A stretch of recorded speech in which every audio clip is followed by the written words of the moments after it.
You think you're good?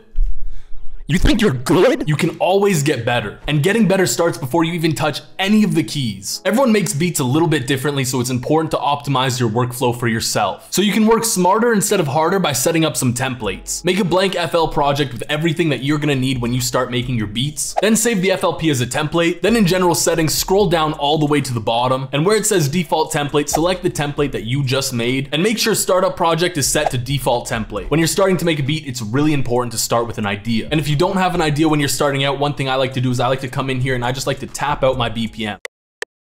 Whatever feels good and natural. You can't just press random buttons and get a fire beat every single time, so I like to start out with some bass notes to build an idea from the ground up.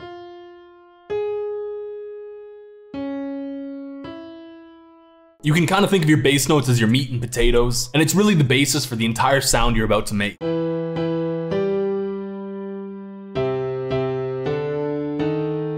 It's really easy to turn bass notes into chords, but to flesh out that melody, it's really important to kind of hum whatever ideas come to you or whatever's natural, or even beatbox it. It's really important to do stuff with intention when you're making beats. So here I have this sound that's super dry and just doesn't really sound that great.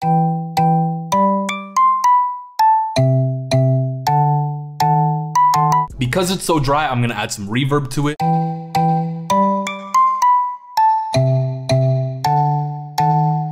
There's also a lot of low end in the sound that I don't want, so I'm gonna cut that out.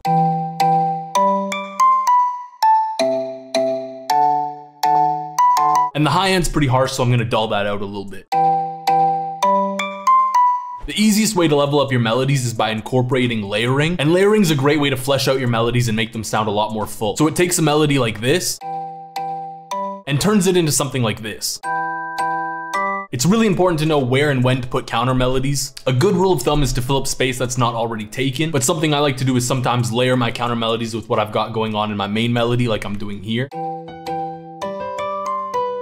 It's also really important to keep the same rhythmic pattern, so you can just copy that pattern over and change up some of the notes.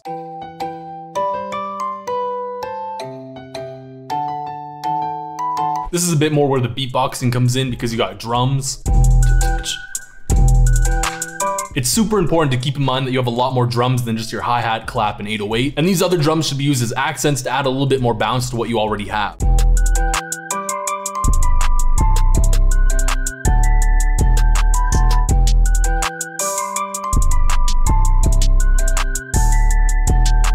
Something a lot of producers struggle with is the arrangement structure, so it's really important to understand arrangement. That means understanding things like the hook, the verse, the pre-chorus, and much more. What you want to do is build out the structure of the song you're imagining, and this is where one of my favorite benefits of using layers comes in, and that's just removing the layers to give the song a whole different vibe. For your arrangement, you'll want to have a 16-bar hook, as well as a 16-bar verse, and the rest is really up to you. So for example, here I just added in this little pre-chorus to go back into the hook.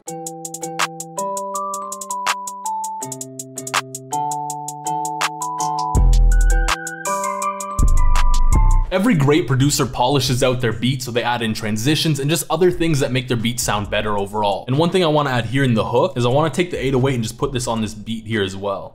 And then I'm going to cut the drums when the 808 starts, so it's going to transition into the more dense part of the hook. Another great way to polish out the whole beat is by adding in transitions.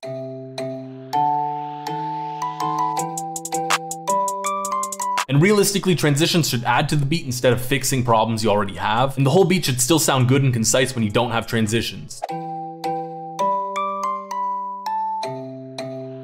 Riley, shut your dumb ass up.